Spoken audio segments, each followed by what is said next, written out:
চলুন আজকে আপনাদের একটা গাছের সঙ্গে পরিচয় করাই, যে গাছটা আমার অনেক প্রিয়।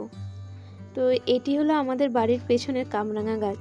এটি আমার বাবা খুব শখ করে লাগিয়েছিলেন আর বলেছিলেন, মা তোকে কখনো আর কারো বাড়ি কামরাঙা চাইতে হবে না, এই গাছ লাগিয়ে দিলাম, এখান থেকেই তুই খাবি।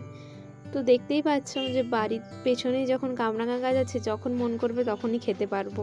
তো যেমন ভাবা তেমন কাজ। তো দুপুরবেলা ওদের সঙ্গে নিয়ে গেলাম কামরাঙা পাড়তে।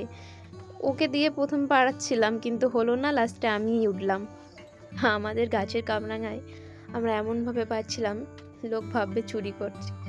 সে যাই হোক, গাছের বলে কম পারলাম, আবার খাওয়ার ইচ্ছা হলে নয় পারা যাবে। তো বেশি কিছু করলাম না, এখানে কামরাঙাগুলো কেটে লবণ আর একটু লঙ্কার গুঁড়ো দিয়ে, বিশেষ করে টক জাতীয় জিনিস না, একটু লঙ্কার গুঁড়ো বা লঙ্কা শুকনো না দিলে বেশ ভালো লাগে না। তো এই দুটো উপকরণ দিয়ে খেলাম। আর আমাদের গাছের কামরাঙাটা খুব একটা যে টক এমন না, আর খুব একটা মিষ্টিও যে সেরকমও না, মানে মাঝামাঝি। তো এখানেই দেখলেন যে একটা খেয়ে আমার হলো না, যার জন্য আমি আবার একটা কেটে নিয়েছি।